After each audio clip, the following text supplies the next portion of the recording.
Welcome back to Daily Flash for this Monday. Let's jump into the hood, the Parenthood, that is. Many parents today, they're faced with questions regarding their kids' first phone. Not only do they have to consider what age is appropriate for the first phone, but how to actually keep them safe and how to avoid spending too much time on them. With the world at our fingertips, how do we ensure our kids are going to be safe when receiving their first phone? Well, to help us answer all these questions is parenting expert Katherine Sellery. We welcome you back. She's with us from Los Angeles today. And Katherine, I remember my first phone, it had a cord that was about 50 feet and it had to go all the way from the kitchen and I had to sit by my door. And I couldn't play games on it other than talking to whoever. Big difference today. But you got 4 things to consider before we actually think about giving our kids the first phone. Let's dive into them. Excellent. Thanks so much. Great to be here, Mitch. Sure. So let's identify the purpose. So when your child approaches you asking for their first phone, before you shoot them down, have a conversation about why they want the phone. Okay. For a child, a cell phone can be a vital part of socialization outside of school, and children without them can feel left out and cut off. So cell phones provide a security blanket for some kids who are overly anxious, allowing them to reach family should they feel need or support. And the conversation is an excellent time to practice identifying what is it they really need versus what they want. Okay. So establish what your child really needs at that time and take it from there. Communicate to your child that a phone's a big responsibility and that they aren't cheap. And regardless, it's important to listen. Consider their reasons for wanting it.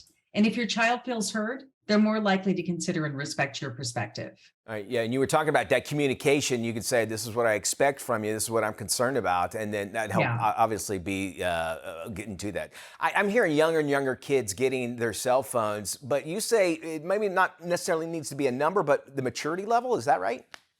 Yeah, it's all about maturity. So the reality is that the age is just a construct. The real metrics is maturity. And they do mature differently. Ask anybody with twins. So it's important to assess that maturity before making any final decisions. Does your child keep track of their possessions? Are their belongings in good shape? How do they interact with their peers in person?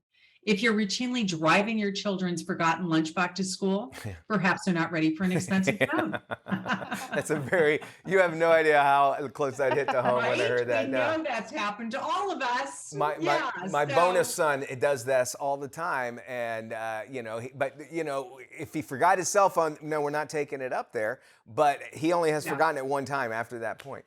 You make the notion in your tips here that not all tech is binary. Explain what that means.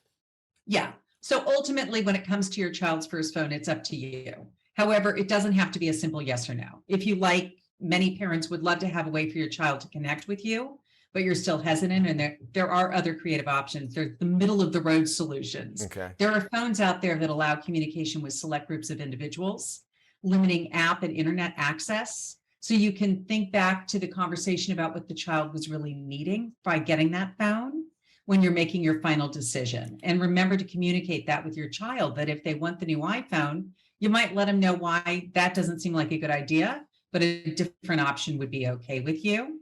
So these are some of the things that, you might want to consider before just saying no. Okay. So finally, with countless parental guidance tools and solutions for your phone, it can be really tempting. And we've talked about this before to, just want to start spying or monitoring them.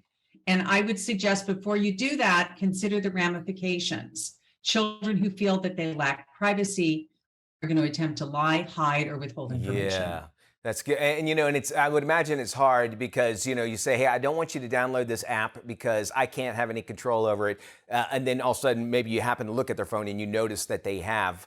Do you let them say, hey, is there anything on your phone? How would you deal with that kind of situation? Because actually, I'm asking for real advice, if you know what I mean. Yeah.